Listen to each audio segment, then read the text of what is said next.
For coming out today. This is going to be a presentation on SSI and kind of like how it affects and can be utilized well by refugee providers, specifically for newly arrived refugees. Today, my name is Jarett Beaudoin. I'm from the Nationality Service Center. I'm a medical case manager. My main experience with SSI being that I've done quite a few applications. So I've been through the process a couple times, and I've kind of seen where, specifically for refugee groups, they reach barriers. On the call, we also have Meera Siddharth. She's going to be kind of given a perspective from a doctor's point of view for anyone who's listening or is listening in the future, kind of getting a more medical perspective from that side, because I know that when it comes to refugees, a lot of times physicians do take on this additional role as doing a little bit more social work than they're used to. With that said, I think we are going to go ahead and get started. The topics we're going to cover today, first of all, what is SSI? We're just going to give a general overview of that for those of you who are kind of new to the area. Who should apply? This is, I think, one of the biggest one, especially for social workers out there who have clients who claim that they have a disability, and you have to kind of figure out who will be eligible, who can get approved, and who can't. And then when they should apply. So this is kind of one of the practical sides of the presentation. It's trying to give some social workers and any providers who are assisting refugees some context of when, kind of what are the best practices in helping clients apply, and a lot of that has to do with when they apply. We're going to go through the application process, just kind of give people some pointers and kind of show them what to expect. Then we're going to go over what happens when clients are approved and when they're denied. With that said, again, this presentation is being recorded, so if any of you are listening and think this would be a great presentation for some of your other social workers at your job, or maybe some residents that you work with, or anyone really, this will be on the PRHC website, hopefully up by next week. So first we're going to start off with what is SSI. So SSI, Supplemental Security Income. There's a lot of different types of income that you can get from Social Security, whether it be if you're a citizen and you've been paying into the system for a long time.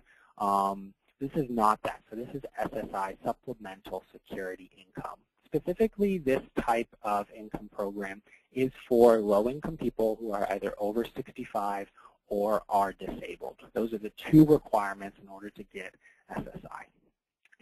Once clients are approved, and if clients are approved, the income is based, the payments are based on their income. So if you have a client who has a part-time job, they're going to get less from SSI than someone who is just completely unemployed. It'll range between $400 to $7 a month, $700 a month. But if you do have clients who do have employment as well, it can get smaller than that. Clients are eligible for Medicaid because they are low income. If clients are on SSI, they will be Medicaid eligible for the entirety of their life while they receive SSI benefits.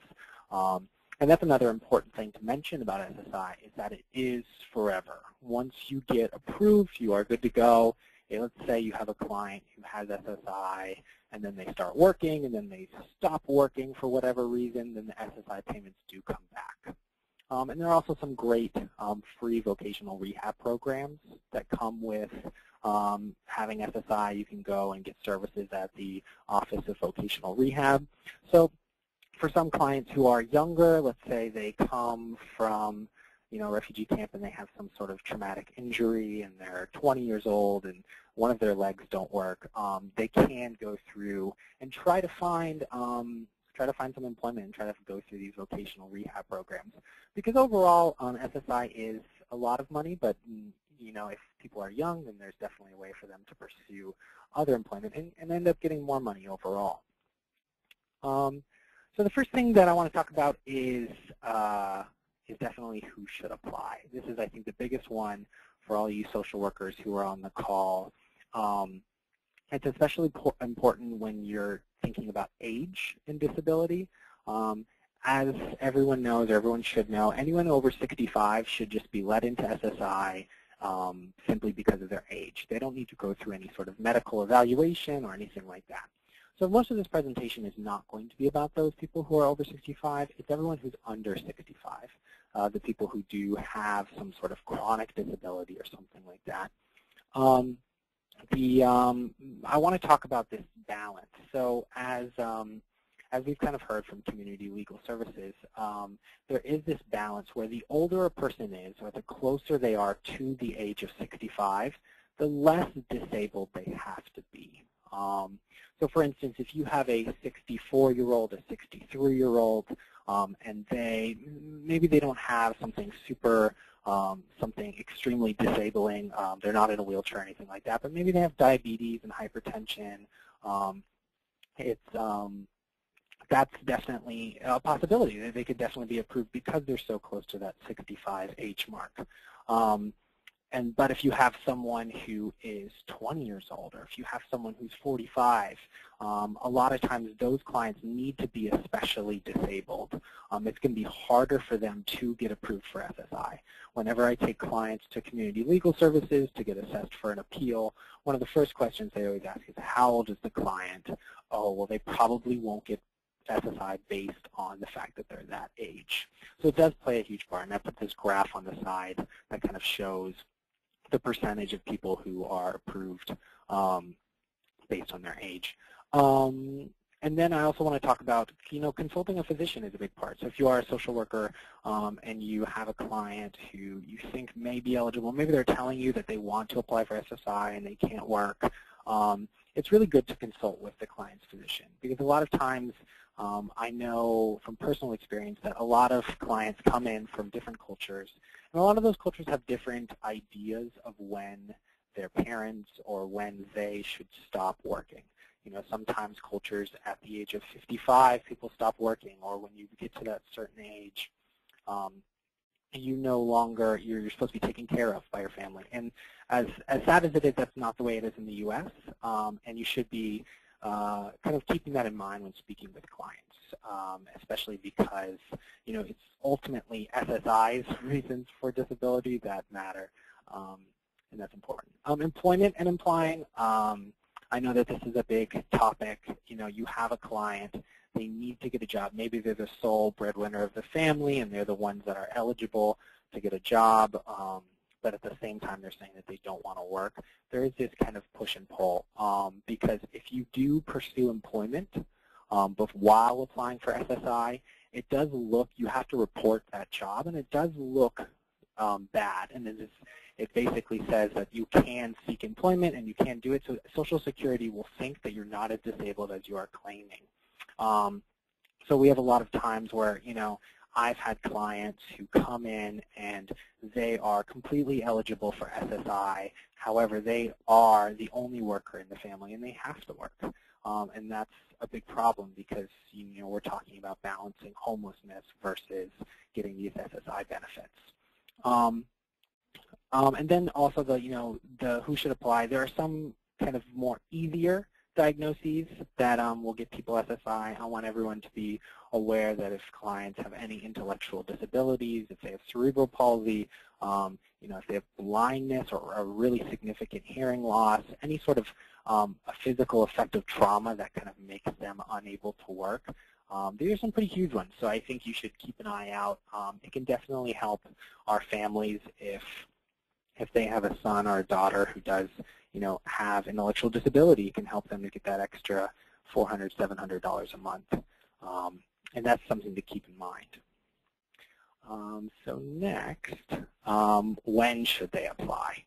So you have this client, maybe you've talked with the doctor and they've said, oh, they have, yes, their condition is pretty disabling. There may be a good chance that they will get approved for SSI. Or maybe you have a client who you think is completely disabled. I had a client last spring who came in and he was wheelchair bound. The doctors didn't really know what was wrong with him. He was pretty severely impaired from what looked like stroke damage and everything like that, and it had been that way for the past 3 or 4 years. However, ultimately this client was rejected. And that was that was really surprising to me, and I was kind of wondering why that happens.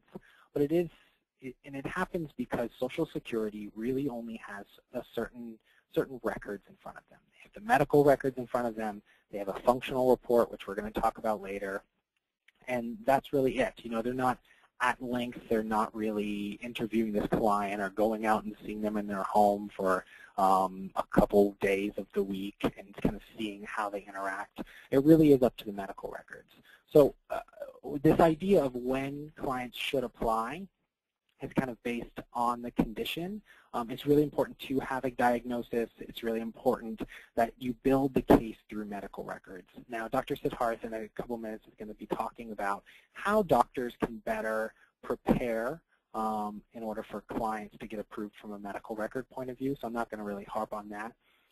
Instead, I'm going to kind of talk about, you know, there are certain conditions that will need more medical records and more medical evidence. And this is something that's very different from refugee clients than it is from normal clients. You know, if you are an American citizen and you have schizophrenia, you've probably been going to a psychiatrist for the past 10, 20 years. But refugees, you know, they come in and they have very little medical records and they have very little evidence, and Social Security is not used to this because they usually deal only with citizens. Or if immigrants are eligible after 5 years for SSI, you know, that's 5 years of medical records. They're not really used to this newly arrived client. And the lack of medical records there looks to them like this person does not have a disability. And this is really important to think about, this when they should apply, because in terms of time until they get their until they get approved. So if you look at this graph at the bottom, you'll see that, you know, it takes around, if you look at the x-axis, it's, you know, months. So those are all months at the bottom, and you have a delayed application versus an early application. So let's say you have a client who comes in and they really want to, you know, they get here, they go to the welfare office tells them they need to work, and they're like, I want to apply for SSI right now. And maybe they are eligible. Maybe they have, you know, a problem where they, their right foot is completely incapacitated. And you're like, oh, yeah, definitely. You could definitely get SSI. So they start their application, but without medical records, they're denied. And they have to go through this appeal process. And even though the application time only takes about 3 months, the appeal process can take up to a year, usually a little bit longer than a year even. So as you can see with this early application, you're really taking this chance. And if you fail, and if they get denied, it can be up to 15 months later when they actually get approved for the SSI benefits that they were eligible from the start. However, if you delay the application, even by about 3 months, you know, get those medical records, get those tests done, you know, speak with the physician and do all these things and really work toward the diagnosis, get them into physical therapy, you should definitely, and then you apply. You can see a much shorter time. And that's kind of difficult to grasp because you have a client, they're right there, they're struggling with rent, you don't necessarily know what to do, and they want to apply right then. But that may not always be the long-term best answer. So now I'm going to pass it over to Dr. Siddharth, who I hope is, Dr. Siddharth, are you there right now? I'm here. Great. Can you hear me? Wonderful. Yes. So I'm going to give you keyboard control, and you should be able to do it up. Go ahead. So starting off a little bit about best practices for physicians, I just want to reinforce a lot of what Jarett was just saying. First of all, the timeliness of supplying medical records. The Social Security Administration only gives about 20 days to receive medical records. Most physicians' offices, it takes longer, you know, to provide these types of records. And if they don't have them in front of them, then they are very likely going to reject simply because they have nothing in front of them. But it's really important for refugees in general to establish a medical home, but to do that as soon as possible and to see the same practice so that they can establish a record with one particular physician or physician practice. Sometimes people go to different emergency rooms, and even though they might have an issue, it takes a little bit harder for the people who are determining their eligibility to put together the picture rather than if they're seeing one person who is sending out tests and interpreting them and following up. These eligibilities are not determined by medical people. They're determined by people who work for Social Security. So they're looking for very specific things in the records based on what the Social Security regulations say, and they're looking for very specific language. So, and oftentimes they're looking for what kind of limitations a applicant has. And so even if you're working with a physician, or if you are a physician, being familiar with some of the language is helpful because a specific statement from a treating physician who knows the applicant carries a lot of weight for Social Security. So,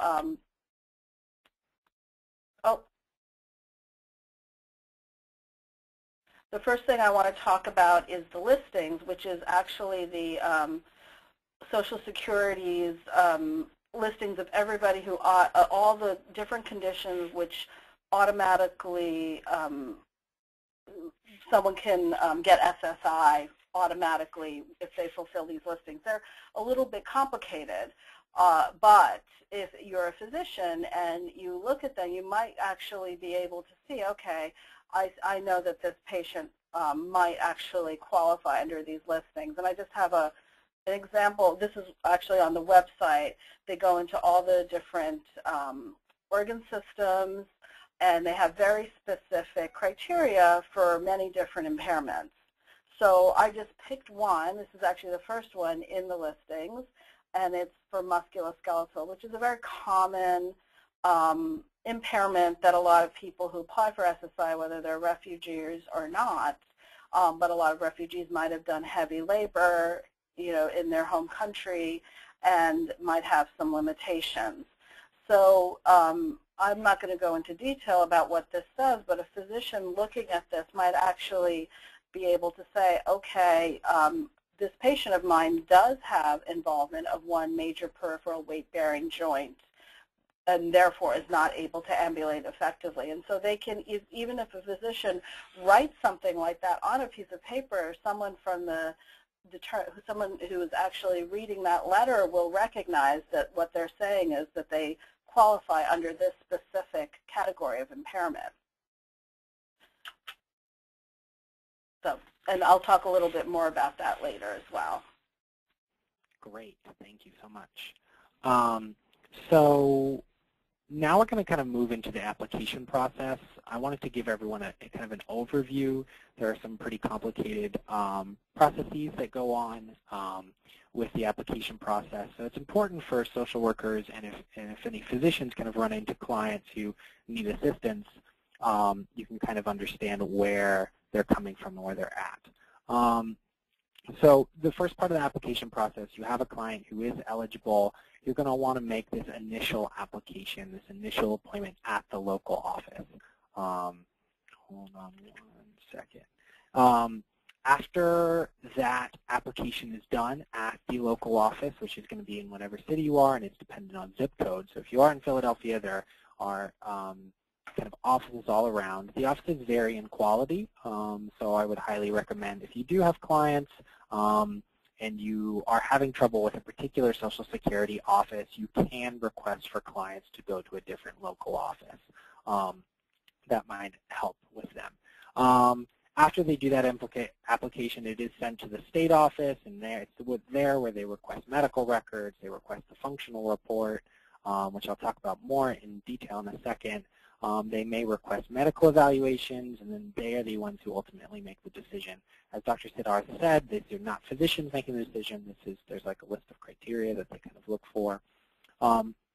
However, the decision is not then sent out from them. It is actually sent back to the local office, and the local office is kind of in charge of dealing out the decision and then kind of working to see if the client meets the financial eligibility part with the financial documents. I want to stress to everyone that language access is, of course, mandatory at all Social Security offices.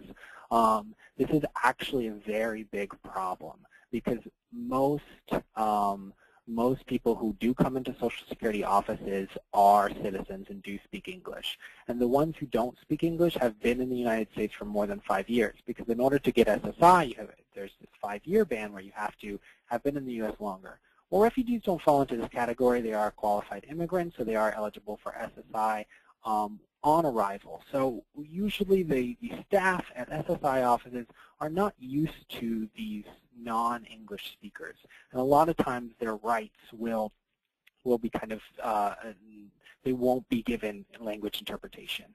And that can be a big problem. If you do have any issues with that, I highly recommend contacting some sort of legal service, like community legal services is definitely really helpful in cases like this. I have a case currently in which the client was not provided language access, and then she was denied, and now that denial is being taken back because proper language access was not given. So I want to talk about this initial application. So you have a client. First, you can do this online pre-application. I think I have a picture of it. Yep. So this is the website where you go to. You can go here. You can click Start a New Application, and you can actually go in with your client and put in all of their medical information, kind of like their pharmacy information, and some other general demographic information. Once this is submitted online, it is very easy to go into the office and just kind of show them a copy of your lease and do some other things. And that kind of ensures that nothing is lost in the process. I have clients who, when you go to SSI, they ask you for the name, the address of the physician, the phone number, and a lot of times clients don't have these things. They're just like, oh, I go to CHOP. I don't know what the address is. And that can be a big problem. So you can actually input all that information online beforehand just to make sure that everything gets through. After that online pre-application, they do need to go to an appointment at the local office. It varies between walk-in and appointment depending on the office. Like if you're in Northeast Philadelphia, you can actually do a walk-in, and that's great. For some offices, you do need to make an appointment beforehand, which you can call that number right at the bottom. In addition to that, the wait for appointment times at some offices can also vary. You can be looking at a month to maybe a week. So that does vary depending on the local office. You need to bring in the documents. Clients are asked to bring in their I-94 to show that they're a refugee. A lot of times you'll be at Social Security, and the Social Security representative will be like, they won't be aware of kind of like refugee status and things like that. So there is, it is important for you to kind of be an advocate, and I would highly recommend, if you are a social worker, going with the client to the Social Security office to ensure that the client doesn't get turned away. They'll also need a copy of their lease. They'll ask some questions. Some of the questions are interesting. They ask about if you've been married, and then when you were married, and a lot of questions like that. When you came to the U.S., what was your last job? It can be difficult for some clients to answer some of these questions, so I highly recommend you going with them again. One of the last things that I want to talk about for the initial application is this idea of appointment of representative. This is probably here at Nationality Service Center one of our best practices for doing SSI applications. This is a form you can print out online. It's called the SSA 1696, but if you just Google SSI appointment of representative form, it's the first one that comes up. You basically fill it out and you have the client sign it, and then you can be a representative for the client. And what that means is that you will receive all mail that they receive. You can speak on their behalf. You can call SSI without the client there. You can schedule their medical evaluation for them, and then you can of course turn this off at any point in time. As Meera was saying earlier, there's a certain amount of time that doctors require in order to send back medical records to SSI in order for them to be approved. This is the same with almost everything that Social Security does. Everything is on a timeline. And from my understanding, clients will go home. A lot of times maybe they receive so much mail, and all of it's in English, and it's very easy for them to kind of miss a letter or two. And with that, if you miss a letter from SSI and they tell you to call in or send in a certain form, if you miss that, they'll just reject you. They won't try to necessarily reach out. They won't try very hard. So we found it's a very good practice to have this in. So now anytime I'm helping a client apply, a similar letter will come to my office. And then I can call the client and be like, we need to fill out this paperwork, or you have to make an appointment for a medical evaluation. So I highly recommend doing this for all clients that you're assisting with for SSI. Or there's a good chance that they can be rejected, especially with populations that are less experienced with kind of like large, complex medical systems and kind of understanding what SSI is and what you need to go through in order to get it. The last thing I want to say about this initial application is that you should definitely take down the phone number for the local office. This is huge. The phone numbers are not available online. And if you are having problems, if your application is not going through, or even at the end when the application gets sent back to the Social Security office, it's good to have this phone number. So you should definitely ask for that at that initial appointment at the local office. So then you apply, you turn in all those forms, you tell them where all the appointments that the client has had. From a medical perspective, they request all the records themselves, so you just have to have a name of every hospital, every specialist that the client has gone to see. That's usually pretty easy for newly arrived refugees because we are usually the ones who take them. So it's kind of easy to be like, I know that they've been to these 3 hospitals. So after that application is complete, the local office will send the application to the state office. And some important things happen at this time. The first one, and this is one that really, really throws people off, is that they receive a rejection letter for Social Security disability income. Now, SSDI is the type of SSI, is the type of Social Security payment that you get if you are a citizen and you've been paying taxes into Social Security. Clearly, evidently, refugees have not been paying into this system, so they immediately will get denied for this. And they receive this letter that says, you've been rejected for SSDI. And it can be so confusing. I have clients who come in almost crying because they've been rejected before anything even happened, before they filled out any paperwork. But they didn't actually get rejected. They got rejected from SSDI, not SSI. So preparing clients for that letter is important, especially if they have enough English to kind of read on their own mail. Another part of a letter that they're going to send is a letter with their state office phone number and their extension. The extension's on the top right of every letter that they send to clients, so you can easily call and talk to them. And I definitely, this number and then the local office number are the 2 numbers that you really need to make sure that you can follow this SSI application and make sure that clients aren't behind on any paperwork or any medical appointments or anything like that.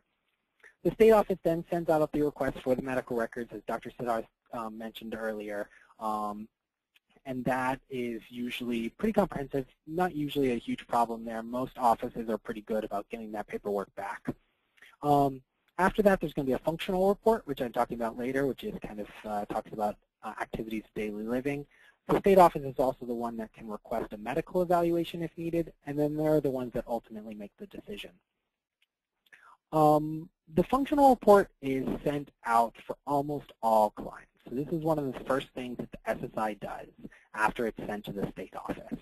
They send out this functional report, which is like a 10 to 12 page packet with all of these questions. And I've given you a segment here on the left that you guys can look at. It says things like, describe what you do from the time you wake up until time going to bed. Do you take care of any pets or other animals? It goes on, and there are many questions just like this. And they only give you usually like 2 lines to write in the client's answer. The whole point of this form is to get the idea of what activities of daily living are affected by the client's disability. What that means is things like bathing, things like going to get groceries, things that a normal person would do that this disability is preventing this client from doing. There are some best practices for filling out this form. There is some language that's important. I think Dr. Siddharth has definitely showed you some slides about the language of SSI. but talking about how this affects the client's ability to cook food for themselves. It's all about these activities of daily living. And when you're doing these applications, a good best practice is to think about clients on their worst day. Now, we don't want you to lie. We don't want you to say something that's not true. I know that having a disability can mean different things on different days. Some days, clients, that leg problem that they have, that bullet that's lodged in their femur, that doesn't hurt as much, and they can kind of limp around to the bathroom, and they can kind of stand in the shower. But on other days, they can't. And I think that it's very important for advocates to make sure that SSI knows those things. You should really be thinking about this on the worst day, because that's really what counts. If they are going to a job 5 days a week, and on every week on one day they can't go to that job because of that condition, that is affecting, that is making them disabled, and that's affecting their ability to work. So I really want to emphasize that there are conditions that go back and forth, and we should be thinking about the worst days when we're filling out this application with clients. Now, I highly recommend social workers that you kind of take on the role of this application. I know that physicians, a lot of times clients will bring this form to physicians and want them to help fill it out. So if you are a physician and you see this form, please, you can definitely ask if they have a social worker. It's a very long form. It goes into great detail. I know you guys have a lot of time, don't have a lot of time to fill these things out. Also, I just want to make sure that everyone, when they're filling out these forms, they ask lots of questions. They ask for details about everything. So a lot of times you can have clients and you ask them, oh, well, do you have any problem bathing? And they'll be like, no, I have no problem bathing. And then you can just be like, oh, well, do you do you stand in the shower or anything like that? And they're like, no, well, my daughter has to come in and she has to kind of sit me in on this special stool, and then she has to kind of like wash my back, but I can wash pretty much the front. I see that's a very different answer than what she said initially. And this happens with probably like 70% of my clients. I really have to dig in to kind of really find what the disabling activities of daily living are. There are clients who they say that they are fine at doing laundry, yet the laundry's in the basement, so they have to go down basically on all fours. They have to walk up the stairs and crawl up and down the stairs. So things like this really help this application, and a lot of times clients will not necessarily understand the context in which these answers should be given. So it's important to kind of ask for those details. So now I'm going to hand it back to Dr. Siddharth. She's going to kind of talk about the physician report.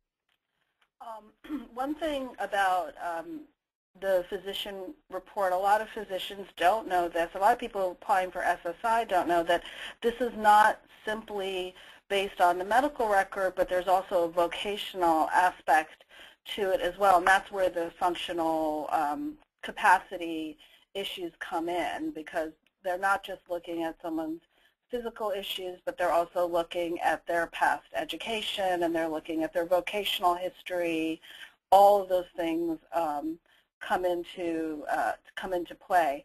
They do. I'm a pediatrician. As a pediatrician, we do get forms for children that are similar to the forms that are sent to the adult doctors, asking about the applicant's ability to function based on their medical condition. And again, a letter using the language of the Social Security Administration is very helpful to the people who are looking at this, because it helps them put two and two together of the medical records and the person who is applying. And so as a physician, I always tell people, just write exactly what it is. This is not, it's not up to you to decide whether this applicant is disabled or not, because they're looking at a lot of other things as well. So, oops, oh, how do I go backwards? Okay. So again, this is a very long part of the Social Security regulations, but what they're specifically looking at, and this is something that's very common, I think also for refugee applicants, is what they're looking at are the exertional and non-exertional limitations. And specifically, they're looking at their ability to sit, stand, walk, lift, carry, push, or pull. And these are vocational issues, but as a physician, you may be able to, given the medical records that you have, put in an opinion about your patient's ability to do this. And then non-exertional limitations are mostly mental health issues, but also issues of, if you look at the last one, is manipulative or postural functions of certain jobs. So this is, of course, for those of us who are actually working with refugees, this takes a little bit more effort than, and a little bit more time than perhaps a lot of physicians would be willing to do. But hopefully, if you're working with a physician who is, working with this refugee closely, a letter makes a lot of difference. And I have a couple of examples of statements that can be made. 55-year-old applicant with joint pain. Mr. X experiences pain in his hip and knee joints on a daily basis, which is not fully relieved by his prescribed medications. This has limited his ability to walk further than 4 blocks without rest and to stand for the bus for more than 15 minutes. Well, these are actually statements that Mr. X might actually give the physician, but the fact that the physician is then reporting this back and supporting it with medical records is actually a very important and strong piece of support in their application. And similarly, if a patient has non-exertional limitations like depression and anxiety, you can, due to the past traumatic experiences, Mr. X suffers from anxiety and lapses in concentration, which interfere with his ability to follow instructions. Many refugee patients have suffered some mental health issues, but are not able to get into mental health treatment due to just a normal difficulty of access to mental health treatment, plus language issues. So if a physician is able to make a statement based on that, that's also very important.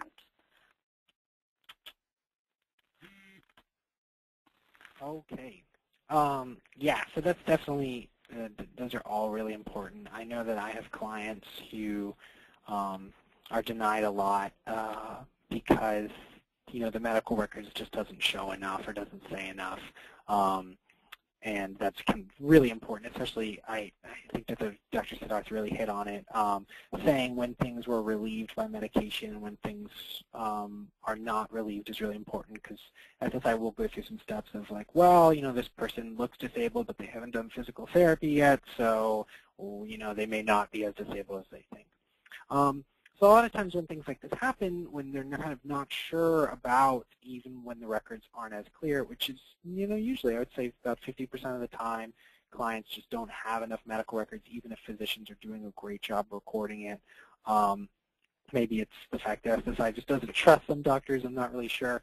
But a lot of times SSI will want the client to go and see a physician that's specifically hired by Social Security to evaluate the client.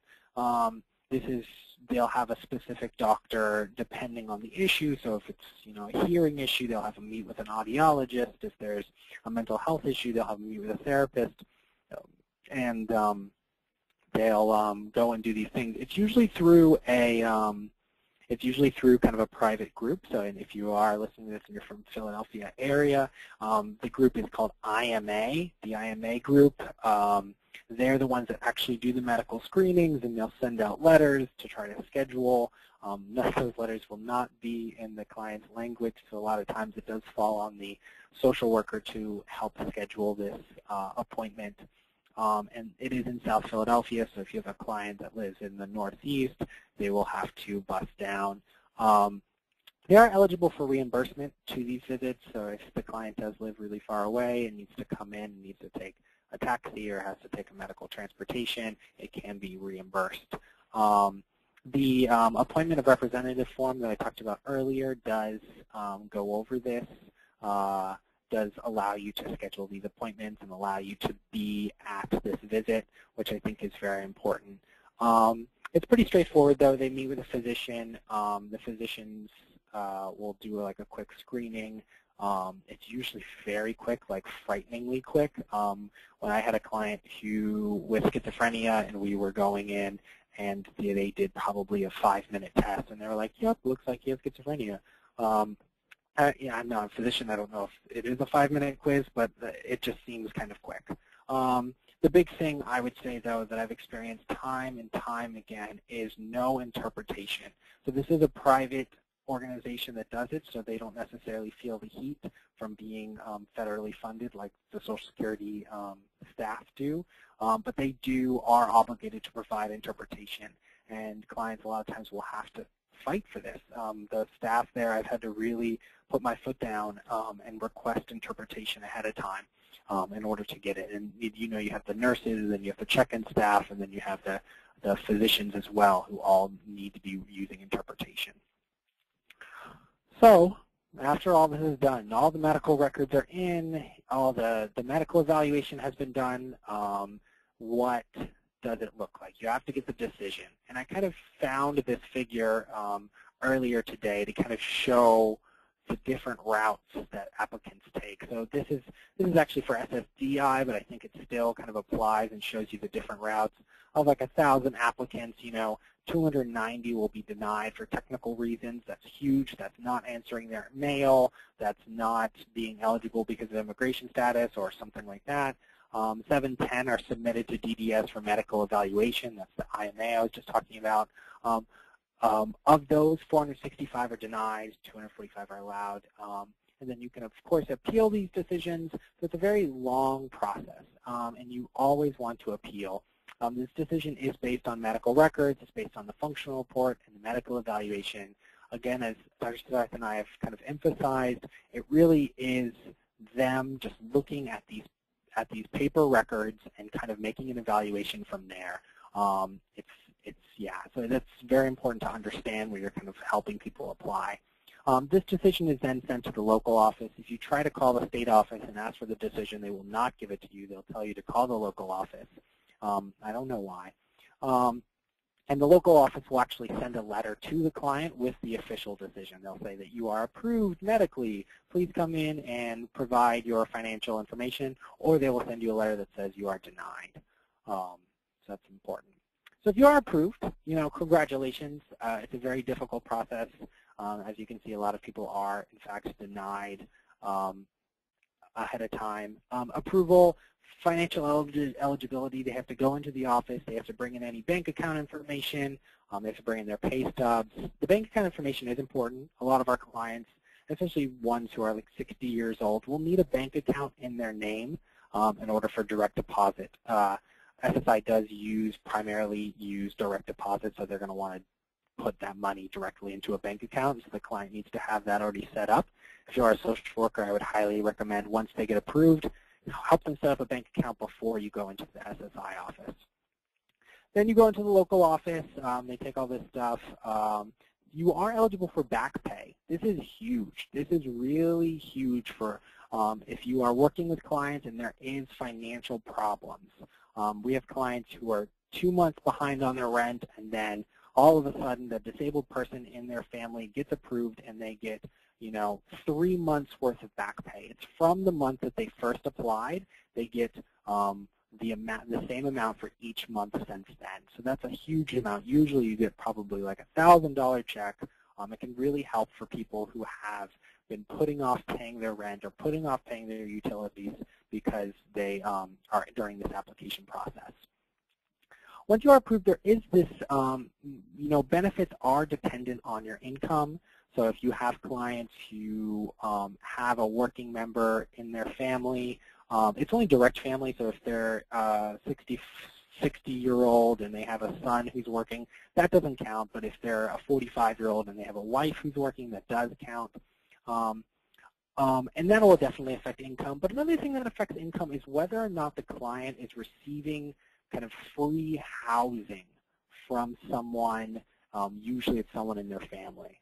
So let me give you an example. If you have a 60-year-old who's living with their grown children, the grown children doesn't charge them rent because they're good children. Because the client is not paying rent, SSI will actually knock off $300, and that's why I said this $400 versus $700 on this slide. You actually, if you are having rent and utilities paid for you, you will only get around $400 per month. However, if the 60-year-old decides that he wants to pay his share of rent, which is dependent on the size of the household. So if there's 4 people in the house, he would have to pay 1/4 of the rent. He can actually go up to $700. And usually that's the best way, because usually, you know, for a lot of our clients, rent is fairly cheap, and there are a lot of people usually living in one household. So it's a very small piece of the pie that they need to pay, and it's usually more, it's usually less than the $300 that they would get if they just jumped to $700. So that's a really good thing. As long as if you have someone who comes in and they're only getting $400, double check, make sure to see if they could pay $200 towards rent and then get the $700 amount. That'll really help out. And then after you're approved, you can get a job. It doesn't hurt to get a job after you're approved for SSI. Before SSI, it's terrible. Don't do it at all. But after SSI, they actually want you to work. They will set you up with vocational rehab.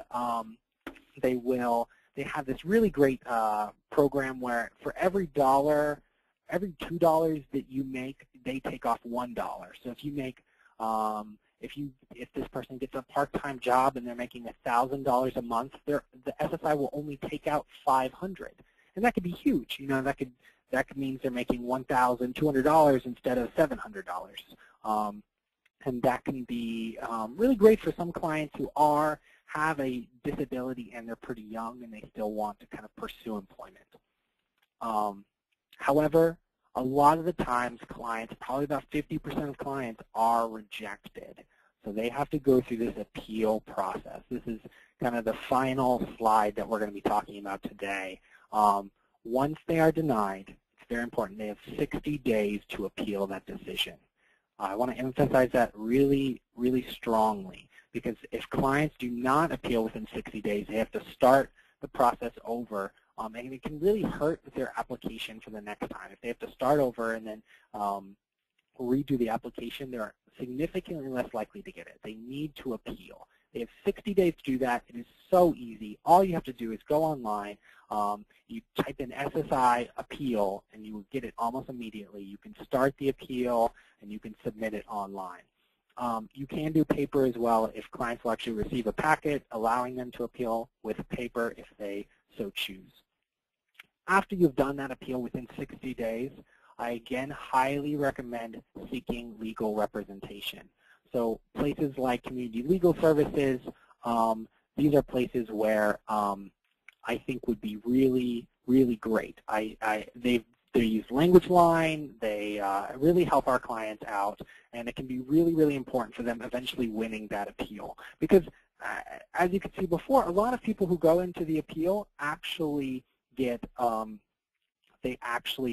approved after the appeal. Even though there's a long process, like 1 year, they will eventually get approved, or most people will eventually get approved, and that's pretty great, even though they have to wait so long.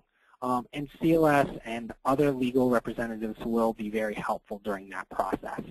Again, like I said, it's going to be about a year for that appeal process, so we want to avoid it at all costs. With that said, that's kind of it. Those are the only 2 ways. After the appeal is done, usually they'll work with the lawyer through that. But those are the 2 routes for SSI. That's really all we have for today. If anyone has any questions for either me or Dr. Siddharth, you can definitely ask at this time if I can figure out how to unmute people. If you want to raise your hand or anything like that, or just ask a question into the question box, I do have access to that. And then I can unmute anyone who raises their hand. Any questions at all? Okay, great. I just want to thank Dr. Siddharth for being on this webinar with me. And then, of course, this is recorded, so please, if you have anyone who you think would benefit, if you have any more technical questions, you can feel free to shoot me an email. And that's all. Thank you guys so much. Thank you.